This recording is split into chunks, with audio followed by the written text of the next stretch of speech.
Welcome, everyone. Today, we will take you on an unforgettable journey. The story of a simple boy who couldn't speak English, was laughed at, ignored, and underestimated.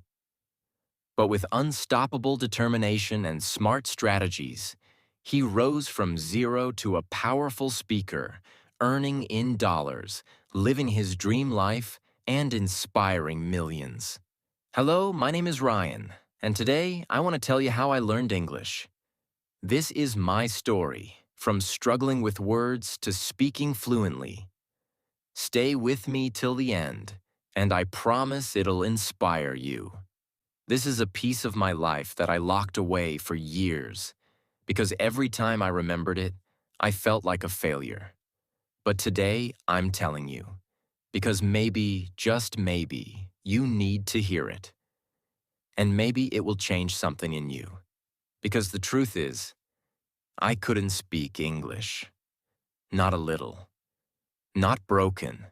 I couldn't speak anything. I used to watch videos like this on YouTube and think, wow, I wish I could talk like that.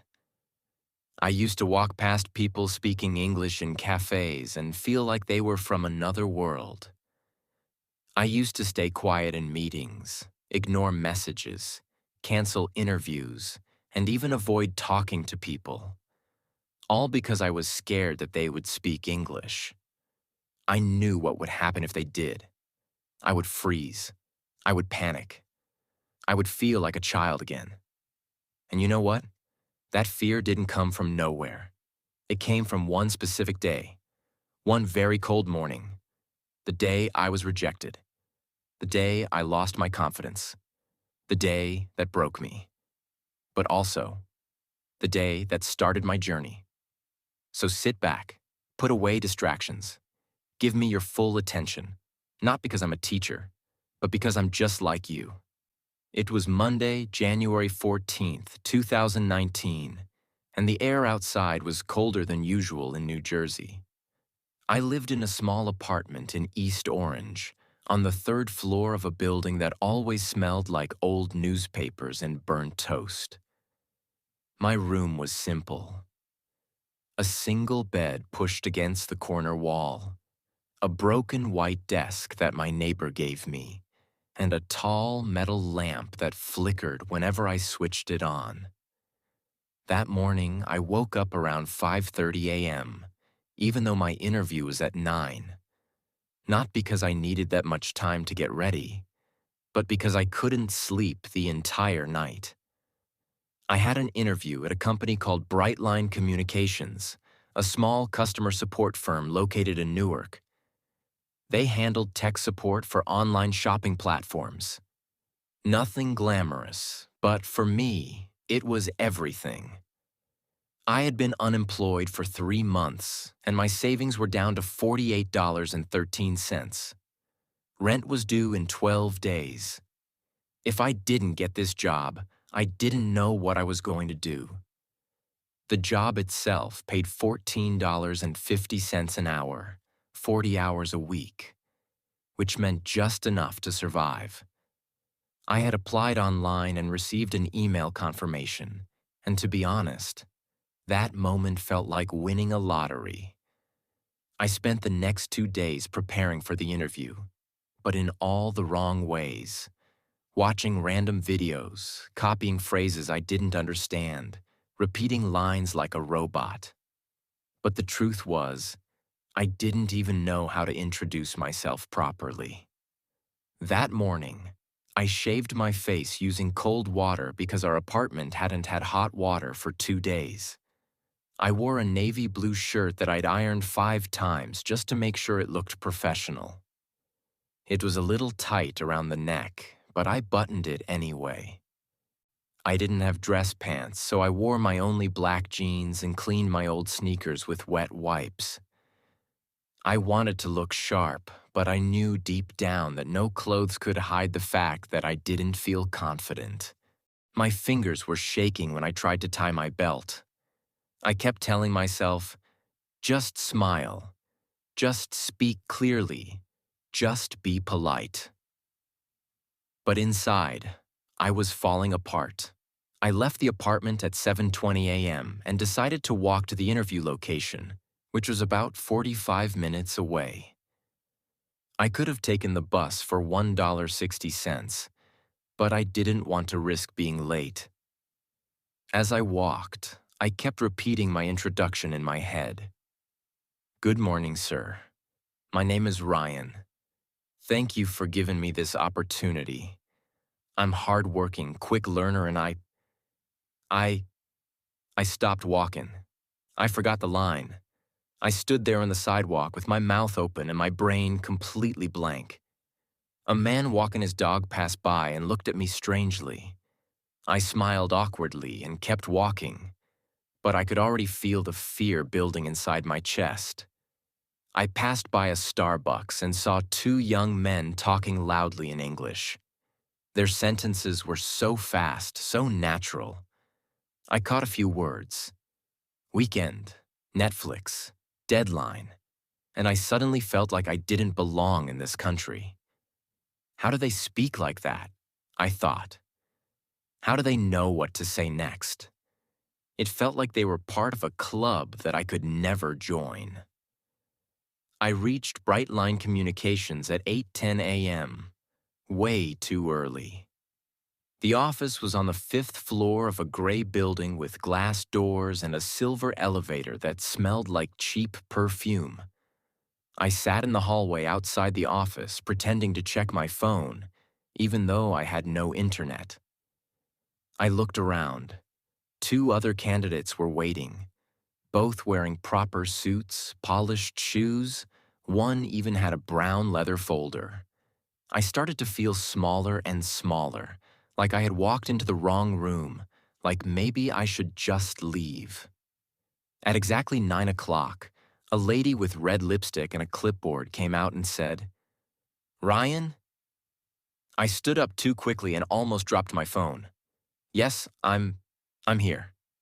She smiled and guided me in. The room was small, one glass table, two men sitting across from me. One of them wore glasses and had a deep voice.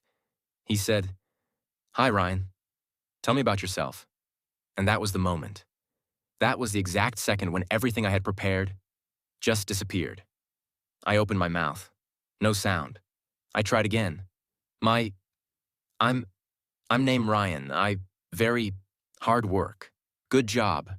You company, I like. I could hear myself and I knew I was failing. My heart started pounding. My ears were hot. The man nodded slowly, then asked, "What experience do you have with customer support?" And I knew I couldn't answer that.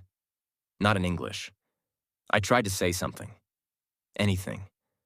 But all I could manage was, "Yes, sir. I learning fast. Phone call. Can do." I didn't know where to look. I didn't know where to hide. The room felt like a prison. The air was heavy. My voice sounded like someone else's.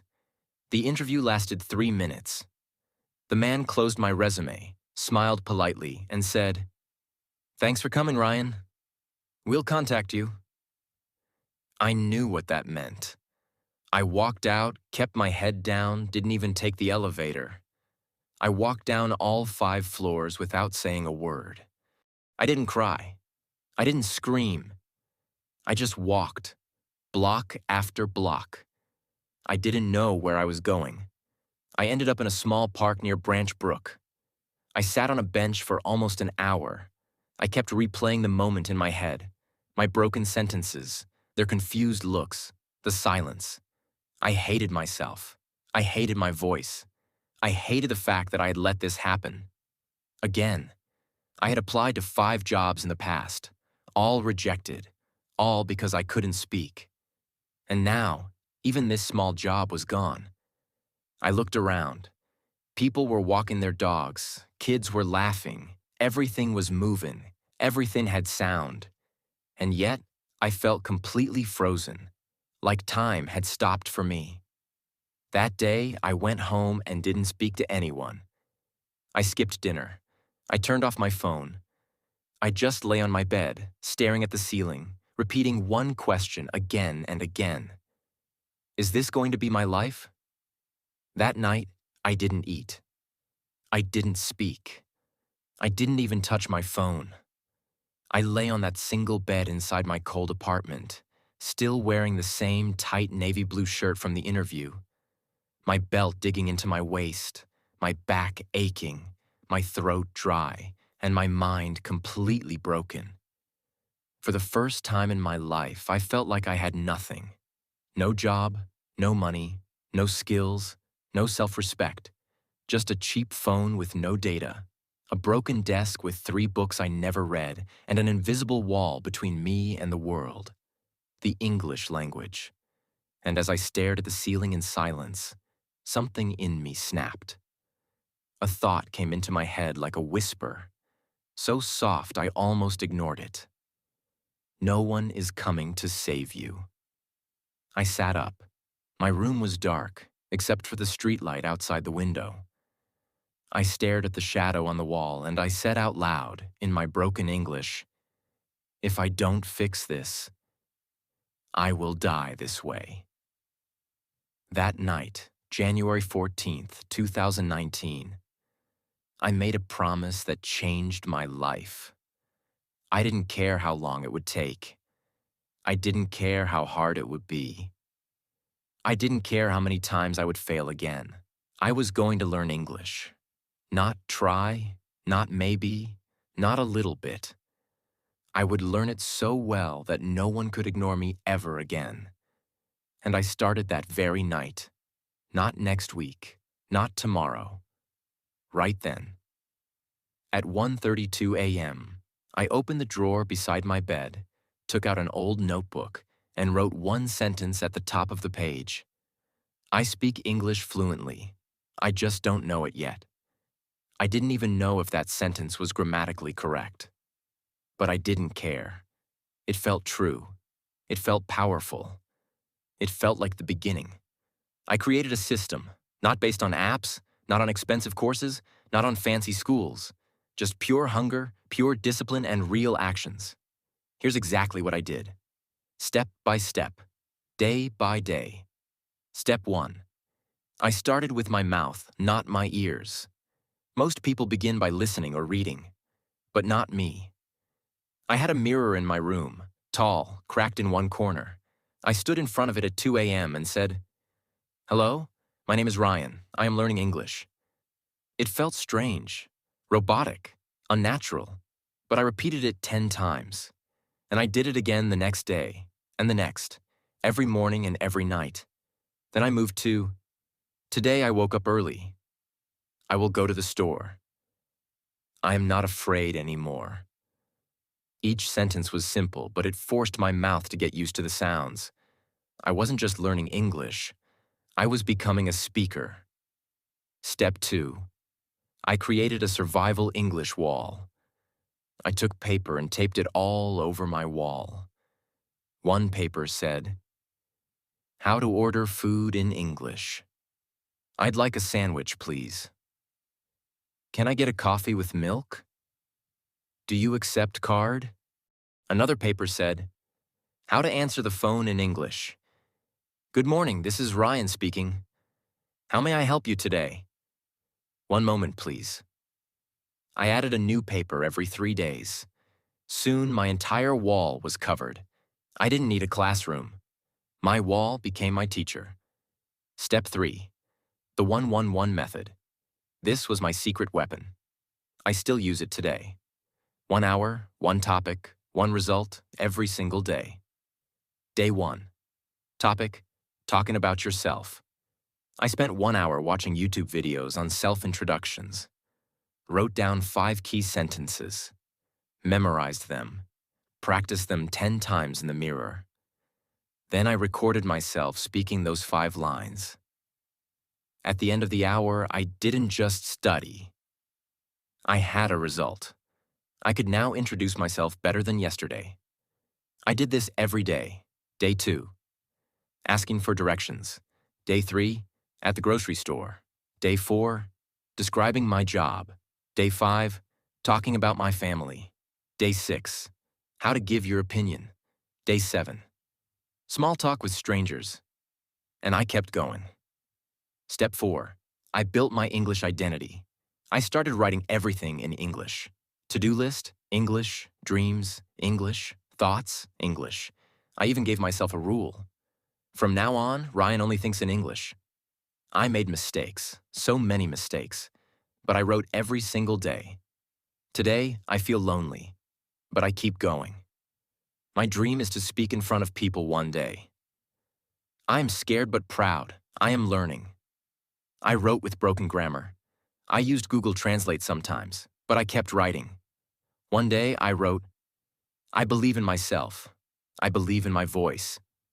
And when I read it out loud, I cried. Because for the first time, I did. I didn't have money for English classes, but I had imagination. I turned my apartment into an English-speaking country. I changed my phone's language to English. I renamed every item in my kitchen with sticky notes. I didn't care if I was alone. I treated every day like English was normal. Because if you don't live in an English country, you must build your own. Step 5. I started recording my voice every day. This was painful. I hated my voice. I hated my pronunciation. But I forced myself to do it. Every night before bed, I would sit on the floor, open the voice recorder and say, "Today, I learned." Then I would talk for 3 minutes about anything I practiced that day. It felt weird at first, but on day 9, I listened to day 1, and I smiled because I heard progress. Step 7. I stopped apologizing for my English. This was the biggest shift. At first, I used to say, "I'm sorry for my English. My English is not good. I can't speak well." But then one day, I looked in the mirror and said, "Stop saying sorry. You are learning. You are trying. That's not weakness. That's courage." From that day, whenever I spoke to anyone, I smiled, I spoke slowly, and I didn't apologize. Because mistakes are not shameful. Staying silent out of fear, that's what keeps you stuck. On February 9th, 2019, exactly 26 days after the failed interview, I applied again to another company. This time, it was Allied Contact Solutions, a small firm that handled inbound customer calls. I walked in with confidence. I spoke slowly. I used short, clear sentences. I smiled. And guess what? They hired me, on the spot. $15 per hour, 40 hours per week, weekly pay, my first job, in English. I remember standing outside the building afterward, looking at the sky, tears in my eyes. Not because I got the job, but because I kept my promise. When I walked into the office of Allied Contact Solutions on my first day, it felt like walking into a different universe. The air was cold with the hum of air conditioners, and people spoke with confidence, laughter, and smooth English. Everyone seemed to belong there, except me. My palms were sweaty. My black trousers were too tight. My tie was slightly crooked. I carried a blue folder with my appointment letter like it was a holy book. I sat down at the front desk, waiting to be called. My name tag read Ryan in bold. Just Ryan. No one knew the storm inside me. I was assigned to a small cubicle with a desktop, a headset, and a piece of paper that said, "Talk slow. Smile. Be kind." That was the company's motto. I read it 100 times that day. At 11:42 a.m., I got my first real customer call. "Hello, thank you for calling Allied Contact Solutions. This is Ryan speaking. How may I help you today?" I said in one breath. My voice shook like paper in the wind. The caller was a woman from New Jersey. She spoke fast, too fast. She was angry. I couldn't understand half of what she said. I froze. I said, "Can you repeat again, ma'am?" She repeated. I still didn't get it. I apologized. I pressed the mute button. I closed my eyes. I whispered to myself, You are learning. Breathe. I unmuted and said, "Ma'am, thank you for your patience. Let me help you right now." I solved her issue after 9 minutes, but my hands were trembling the whole time.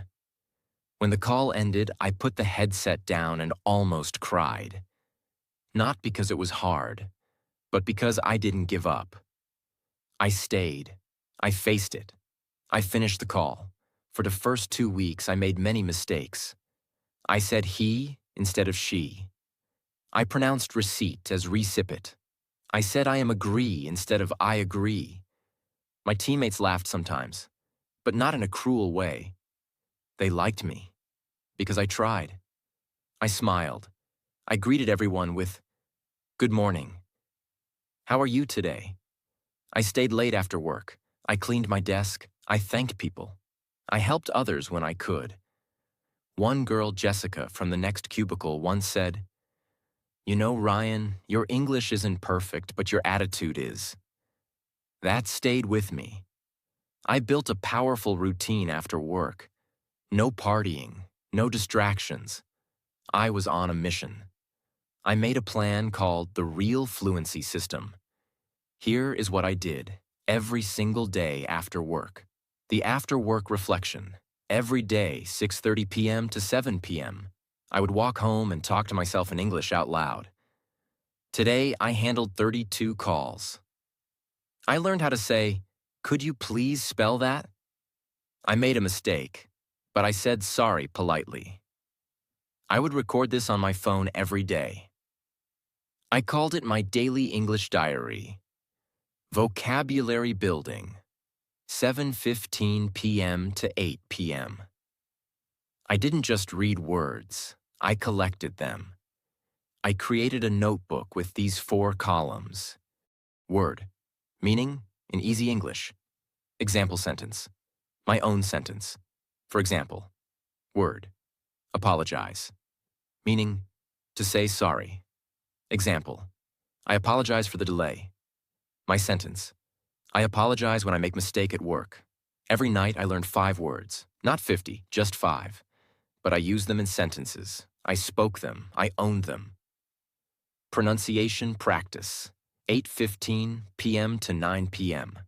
I opened YouTube and searched for pronunciation videos. I paused after every word and repeated 3 times. Comfortable, entrepreneur, schedule. I practiced tongue twisters too. She sells seashells by the seashore.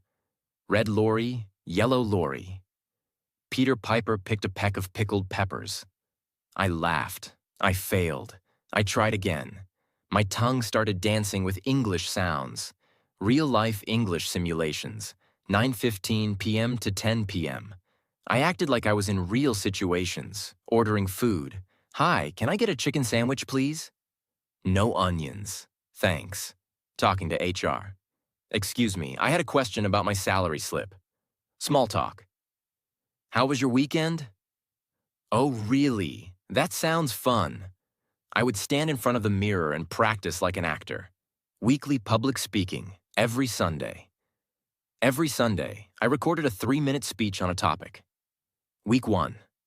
Why I want to improve my English. Week 2. My biggest fear. Week 3. How I stay motivated. Week 4. One thing I want to change about myself. I shared these on a Facebook group for English learners. Some people ignored, some laughed, but many supported, and I grew. My English mindset shift. I stopped using the word perfect. I changed it to progress. I told myself daily, fluency is a journey, not a test. You don't need fancy words. You need real ones. Speak, fail, learn, repeat. I celebrated every small win. If I understood a fast sentence, victory. If I made a new friend at work, victory. If I stayed calm during a difficult call, victory. I remember this day clearly. My supervisor, Steve, came to my desk. He said, "Ryan, can you take this client escalation? The guy is furious, but I think you can calm him." He trusted me. I took the call. The man was loud. He had a strong accent. but I stayed calm. "Sir, I understand. Let's work through this together." I listened. I apologized. I offered a solution. After 14 minutes, the man said, "You know what? Thanks, Ryan. You're the first guy who actually listened." When I hung up, my teammates clapped. Not because I was perfect, but because I had become someone they could count on. Maybe I can become fluent. Maybe I can help others too. At work, more and more people started noticing me. My supervisor said, "Ryan, your calls have become smoother. Great job." A senior teammate said, "You speak like someone who's lived abroad." That evening, I didn't just smile. I went home, looked into the mirror, and for the first time, I said in English, "I am proud of you." I knew I was doing okay, but I wanted more. I didn't want to just answer phone calls. I wanted to give speeches, have deep conversations, write stories, and teach English to others who felt lost like I once did. So I created a new system. I called it Deep Fluency Immersion. It wasn't just about reading books or watching videos. It was a full lifestyle system. Let me explain each part in detail. The language zones method. Every room, one purpose. I divided my small apartment into different zones. Kitchen equals vocabulary zone. I stuck small paper notes on every item. Salt, spoon, stove, cupboard, frying pan. Every time I cooked, I said the names aloud. I'm turning on the stove. Now I'm adding 2 spoons of sugar. The kettle is hot. I described my actions in English. Bedroom equals listening plus thinking zone. I listened to English audiobooks before sleeping. I also made it a rule. No thinking in my native language before sleep. I would lie on the bed and think things like, "Tomorrow I will ask my boss about the new customer report. I hope the weather is cool. Maybe I'll wear my blue shirt." At first it was hard, but day by day, my thoughts became faster and more natural in English. Bathroom equals speaking practice zone. I printed 10 questions and stuck them on the mirror. How was your day? What are your future goals? Every morning, while brushing my teeth, I answered those questions aloud. I didn't care how silly I looked. It was my training ground. The 1-hour mirror challenge. Once a week, on Sundays, I did something powerful. I stood in front of the mirror and spoke for 1 full hour. No script, no preparation. I picked one topic, for example, my childhood memories, or why I want to be successful, and spoke for as long as I could. At first, I could only manage 5 minutes, but I didn't give up. After a month, I was speaking for 20 minutes. After 2 months, 40 minutes. By the end of the 3rd month, I could speak fluently for 1 hour without stopping. I recorded myself, listened, corrected my mistakes, and did it again. This challenge built fluency, confidence, and clarity like nothing else. English expressions and idioms. Break the ice to start a conversation. Once in a blue moon. Something that happens rarely. Spill the beans. To tell a secret. My weekly goals. Learn 10 new phrasal verbs. Give feedback in English at the meeting. Call my friend and speak only English for 30 minutes. Every day I stood in front of that wall and repeated things out loud. It wasn't just a wall. It became my power source. One day my team leader walked up to me and said, "Ryan, you've come a long way. Would you like to train our new batch of employees?" My heart stopped. Me? The same guy who once cried after his first customer call? I said yes.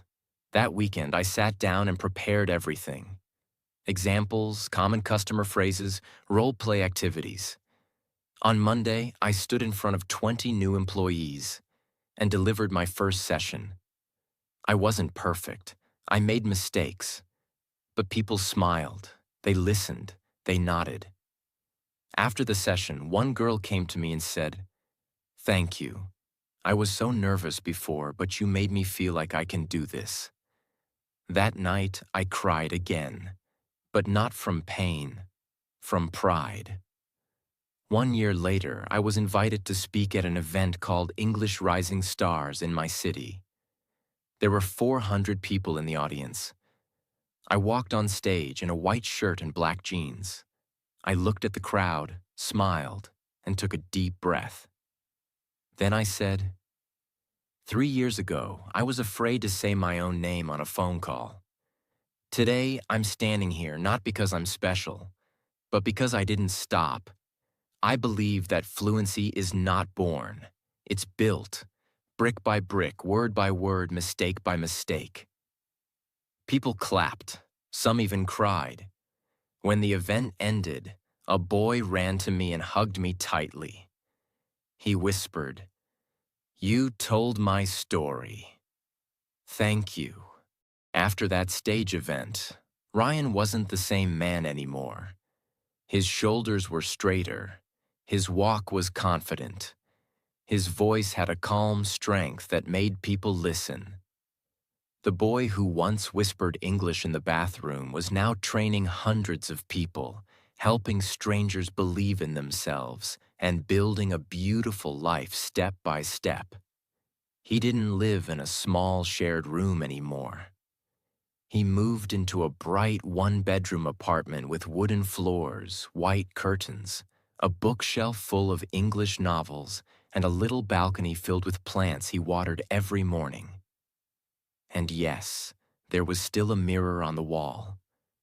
But this time, when he looked into it, he didn't see a scared beginner. He saw a leader. As his English improved, so did his relationships. He called his mother every evening and spoke to her in both his native language and simple English. Slowly, she picked up words. She started saying, "Good night, son," and "I am proud of you." That one sentence was worth more than any salary. His younger sister, who once used to tease him, now asked him for help with her English interviews. She said, "Brother, you're my role model." But the most surprising moment came on a rainy Friday evening. Ryan was attending a professional training event. During lunch break, a girl with a soft smile and curious eyes came to him and said, "Hi, I've been watching your sessions. You speak beautifully." Her name was Nina, 26, a graphic designer who had also struggled with English in the past. That first conversation was short but special. Over the next few months, they talked more. Not just about work, but about their childhood fears, dreams, favorite food, future goals. Ryan told her, "One day I want to buy a Mercedes, not just to show off, but to remind myself how far I've come." Naina smiled and replied, "Then I'll sit beside you and we'll go for a long drive." And just like that, Ryan found love, not just with a person, but with a life he once thought he could never have. By now, Ryan was no longer working as just a call center employee. Because of his powerful English communication, emotional intelligence, and leadership, he was promoted to training manager and later to communications coach for new hires across 3 cities. His monthly salary? $5,000 per month. He paid for his sister's college. He renovated his parents' old kitchen. And he started saving for something big. 2 years later, on his 30th birthday, Ryan walked into a car showroom. He had been dreaming of this moment for 8 years.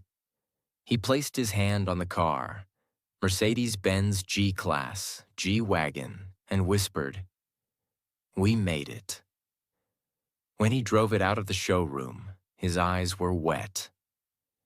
Not because of the price, but because every time he looked at that car, he remembered his broken pronunciation, his first failure, his bathroom speaking sessions, his mother's quiet prayers, his own unshakable belief.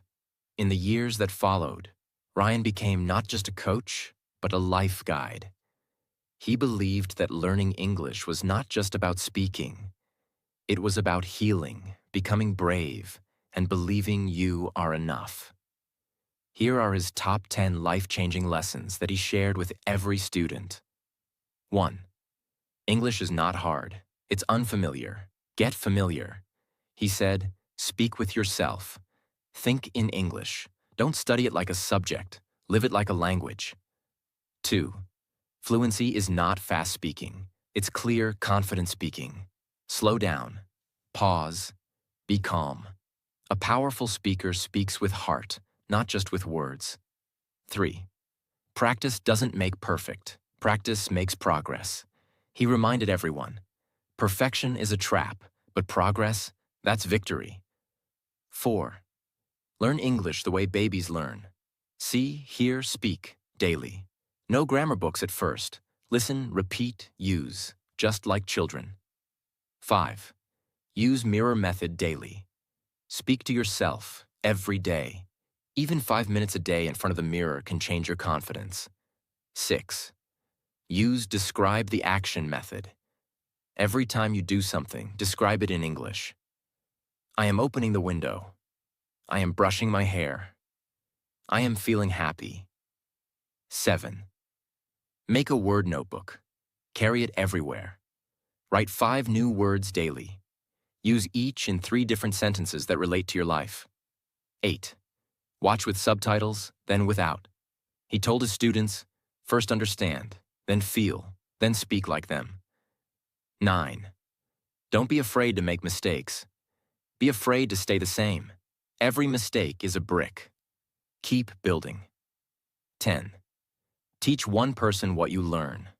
When you teach, you remember, and you give someone else a reason to believe. At age 32, Ryan wasn't just a fluent speaker. He was a leader, a son who fulfilled his mother's dream, a brother who inspired, a partner who supported, a man who turned pain into power, a human who never gave up. And every evening, after dinner, he still walked to his balcony, looked at the stars, and said in English, "Thank you, Ryan. You didn't give up. You made your life beautiful. One word at a time. You may feel lost. You may feel like English is too hard, or that you're too late, or that your dreams are too far. But Ryan's story proves, if you give 1 hour daily to English and you never give up, your life will change forever. Because English is not just a language. It's a doorway to confidence, freedom, power, love, pride, peace. You just have to open it. Now it's your turn. Stand up, go to your mirror, and begin. Say, I can, I will, I must. I am learning English, and I will never stop. If you enjoyed this story, don't forget to subscribe to our channel, like the video, and share it with someone who needs motivation today. Your support means the world to us.